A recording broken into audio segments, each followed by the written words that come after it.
1 December 2024 আমরা রবীন্দ্র সদনে রবীন্দ্রনাথকে সাক্ষী রেখে পরস্পর বসি, মুখোমুখি আলোচনা করি এবং আমাদের কর্মসূচিকে আমরা নির্ধারিত করি, যেটা আমরা জনমানসে জানাবো। মানুষ আসবেন, আমরা মুখোমুখি হব, আমাদের হতে হবে। ক্যান্সারে নেই আর ভয়, NCRI হবে এর জয়। আপনাদের ভরসা নেতাজি সুভাষচন্দ্র বোস ক্যান্সার হসপিটাল। কারণ আজকের পৃথিবীটা না এমন জ্বলন্ত সমস্যার ভেতর দিয়ে যাচ্ছে, আজ যদি আমরা পদ্মা পাড়ের ওপারে বলে এই বিষয়টাকে দূরে ঠেলে দিই, তাহলে গঙ্গার এপারে তার হাওয়া যে কোনোদিন পৌঁছবে না, সেটা কিন্তু আমরা কেউ বলতে পারি না। জ্বলছে বাংলাদেশ, শান্তি কামনায় বিশ্বজুড়ে আজ প্রার্থনা করবে ইসকন। ইসকনের প্রত্যেকটি শাখায় হবে শান্তি প্রার্থনা কীর্তন। বাংলাদেশ, ভারত সহ ইউরোপ, আমেরিকার প্রত্যেক শাখায় হবে শান্তি প্রার্থনা। এ ব্রহ্মচারী আছে, এ ব্রহ্মচারী কি টেররিস্ট মনে হয়? দেখুন, গৌতম কত সিম্পল ব্রহ্মচারী।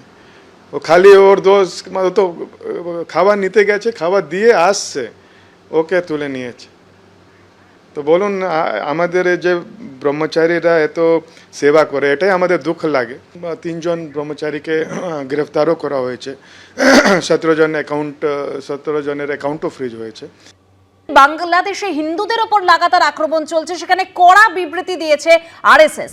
অবিলম্বে বাংলাদেশে হিন্দুদের ওপর সন্ত্রাস বন্ধ হোক, সন্ন্যাসী চিন্ময় কৃষ্ণ দাসকে অবিলম্বে মুক্তি দেওয়া হোক। বাংলাদেশে হিন্দু সহ সব সংখ্যালঘুদের উপর হামলা চলছে, লুট থেকে খুন, মহিলাদের সঙ্গে অমানবিক আচরণ করা হচ্ছে। কোনো পদক্ষেপ না করে নীরব দর্শকের ভূমিকা পালন করছে বাংলাদেশ সরকার। হিন্দুদের ওপর অত্যাচারের বিরুদ্ধে সরব হতেই চিন্ময় কৃষ্ণ দাসকে গ্রেপ্তার করা হলো। বাংলাদেশে হিন্দুদের ওপর অত্যাচার বন্ধে প্রয়োজনীয় পদক্ষেপ করুক কেন্দ্র, বিবৃতি আরএসএস এর।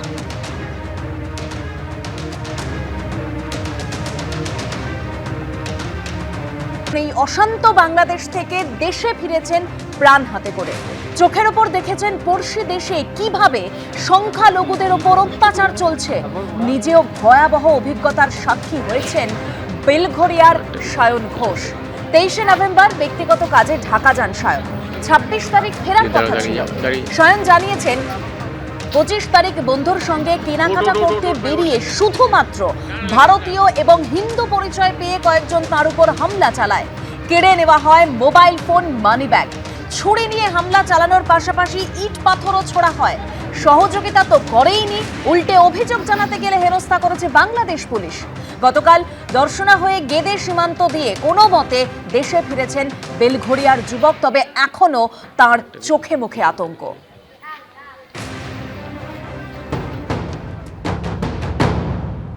আমি বাংলাদেশে গেছিলাম নভেম্বরের 23 তারিখে। ওখানে একজন পরিচিতের সঙ্গে আমি তার বাড়িতে বেড়াতে গেছিলাম। ঢাকায় আমি জুড়েনে বাগানবাড়ি অঞ্চলে গেছিলাম। আমি 26 তারিখ রাতে আমার ফেরার কথা ছিল। দিয়ে সেখানে সে বলে একটু ঘুরে আসি, চল, তুই তো চলে যাবি আজকে রাতে। দিয়ে সেই সময় বাজারে বেরিয়েছিলাম আমরা। বাজারে বেরোনোর পর ওখানে কিছু ছেলে আমাদেরকে ধরে আমাকে জিজ্ঞাসাবাদ করে কোথায় থাকিস। আমি বলেছিলাম আমি ইন্ডিয়াতে থাকি। তারপর আমার ধর্ম জিজ্ঞেস করে, আমি বলি আমি হিন্দু। তারপরে তারা আমাকে সাইডে নিয়ে গিয়ে আমার পকেট ছিনটাই হাতানো শুরু করে। আমার মোবাইল কেড়ে নেয়, আমার টাকা পয়সা সব ছিল পকেটে, সেগুলো কেড়ে নেয়। তারপরে তারা আমাকে মারধর করা শুরু করে, চাকু দিয়ে আমার এখানে মারে, পাথর দিয়ে আমার মাথায় মারে। আমাকে মানে যাচ্ছে দেবে 5-6 জন মিলে আমাকে পিটায়। আমার সঙ্গে যে ছিল সেও ঠেকানোর চেষ্টা করে, সে বাঁচানোর চেষ্টা করে, তারও ফোন কেড়ে নেয়, তাকেও মারধর করার চেষ্টা করে। ওরা বলছিল যে তুই ইন্ডিয়ান হিন্দু, তুই কেন আমাদের দেশে আসবি, এই বলতে বলতে মারছিল। আশেপাশের মানুষের কেউ সাহায্য করেনি, কেউ সাহায্য করতে আসেওনি। পুলিশ যখন সব ব্যাপার ঠান্ডা হলো আমাকে বাড়ি নিয়ে যায়। আমি ওখানকার এমার্জেন্সি নাম্বারে কল করি 999-এ। সেখান থেকে উল্টো আমাকে জেরা করা শুরু হয় যে তুমি ভাই কেন এসছো, বাংলাদেশে কার বাড়িতে এসছো, কিরম বন্ধু লাগে, এইসব আমাকে জিজ্ঞাসাবাদ করা হয়। তারপর বলে থানায় গিয়ে ডায়েরি করতে। থানায় যাই, এই থানা সেই থানা সব দিকে ঘোরাতে লাগে। এই থানা হবে না, আরেক থানা হবে, সেই থানা হবে না, ওর থানা হবে। চিকিৎসা করলাম, প্রায় একটা প্রাইভেট হসপিটাল গেলাম, সেখানে বললো এইখানে হবে না, অন্য একটা হসপিটাল হবে। এই করতে করতে ঢাকা মেডিকেল কলেজে যাই আমি। ওখানে যাওয়ার পর অনেক রিকোয়েস্টের পর তারপর আমাকে এই পুলিশ কেস করার জন্য যে রসিদটা দরকার সেটা আমাকে দেয়।